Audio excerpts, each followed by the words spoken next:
JP. Nadda அமைத்த 8 பேர் கொண்ட தேசிய ஜனநாயக கூட்டணியின் எம்பி குழுவினர், ஹேமா மாலினி எம்பி தலைமையிலான குழுவினர் தற்பொழுது கரூர் அரசு மருத்துவக் கல்லூரி மருத்துவமனைக்கு வருகை தந்துள்ளனர். அவர்களுடன் தமிழக பாஜக தலைவர் நயினார் நாகேந்திரன், முன்னாள் மாநில தலைவர் அண்ணாமலை, அதே போல தமிழக பாஜகவின் பொதுச் செயலாளர் முருகானந்தம் மற்றும் கோவை மாவட்ட தலைவர் ரமேஷ்குமார் உள்பட பலரும் தற்பொழுது அதாவது இந்த அன்று நடந்த அந்த துயர சம்பவத்தில் பாதிக்கப்பட்டு சிகிச்சை பெற்று வருபவர்களை தற்பொழுது நேரடியாக சந்தித்து அந்த நிகழ்வு எவ்வாறு நடைபெற்றது, அந்த சம்பவத்தின் போது என்னென்ன பிரச்சனைகளை சந்தித்தீர்கள், அந்த சம்பவம் நடந்த போது என்னென்ன விளைவுகள் ஏற்பட்டது, அதே போல தடியடி நடத்தப்பட்டதா, மேலும் உங்களை வேண்டுமென்றே திட்டமிட்டு ஆம்புலன்ஸ்கள் அந்த நிகழ்வில் உள்ளே அனுமதிக்கப்பட்டு கூட்டத்தை கலைந்து செல்வதற்காக ஏற்பாடு செய்யப்பட்டதா போன்ற பல்வேறு பிரச்சனைகள் குறித்தும் தொடர்ந்து கேட்டறிந்து வருகின்றனர்.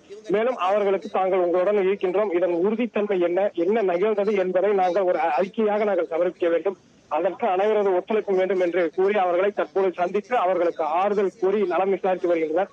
இந்த சூழ்நிலையில் இந்த நலம் விசாரிப்புகளை முடித்த பின்னர் அந்த குழுவினர் அடுத்த கட்டமாக இறந்துள்ள 41 பேரது இல்லங்களுக்கும் நேரடியாக செல்ல உள்ளனர். அந்த 8 பேர் அடங்கிய குழுவினர் 5 குழுக்களாக பிரிந்து ஒவ்வொருவரும் தங்களுக்கு ஒதுக்கப்பட்ட 5 இடங்களை அடுத்தடுத்ததாக சென்று சந்தித்து அந்த 41 பேரது நபர்களது இல்லங்களுக்கும் சென்று என்ன நடந்தது என்பது குறித்து கேட்டறிந்து அவரது குடும்பத்தின் உறவினர்கள் மற்றும் குடும்பத்தினருக்கு ஆறுதல் கூற உள்ளனர். அதனைத் தொடர்ந்து இன்றைய மாலைய தினம் இன்று காலையிலிருந்து தற்போது வரை அவர்கள் சேகரித்த தகவல்கள், அதே போல பார்வையிட்ட இடங்கள், தற்போது அவர்களுக்கு கிடைத்துள்ள தகவல்கள், அதே போல பாதிக்கப்பட்டவர்கள் எடுத்துக் கூறிய விஷயங்கள் என்ன பல்வேறு கருத்துக்களை மீடியாக்களை சந்தித்து நேரடியாக சந்தித்து செய்தியாளர் சந்திப்பில் தெரிவிக்க உள்ளதாக முன்னாள் மாநில தலைவர் அண்ணாமலை தெரிவித்துள்ளார்.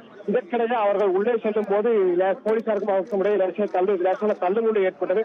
அதனைத் தொடர்ந்து சிறு சலசலப்புக்கு பின்னர் ஒரு சில நிர்வாகிகளும் மீண்டும் உள்ளே அனுமதிக்கப்பட்டதால் கரூர் அரசு மருத்துவமனையில் ஒரு பெரும் பரபரப்பு ஏற்பட்டது. இந்த சூழலில் தொடர்ந்து இந்த சந்திப்பானது தற்போது ஒரு அரை மணி நேரத்திற்கும் மேலாக நீடிக்கும் என்று எதிர்பார்க்கப்படுகிறது. ஏனென்றால் கிட்டத்தட்ட ஒரு 20க்கும் மேற்பட்ட நபர்கள் இந்த அரசு மருத்துவமனையில் சிகிச்சை பெற்று வருகின்றனர். அவர்கள் ஒவ்வொருவராக சந்தித்து அவர்களது உடல்நிலை எப்படி உள்ளது, அவர்களுக்கு என்ன சிகிச்சைகள் அளிக்கப்பட்டு வருகிறது, அவர்கள் அந்த கூட்டத்தின் போது என்னென்ன பின்விளைவுகளை சந்தித்தார்கள், அவர்களுக்கு அங்கு என்ன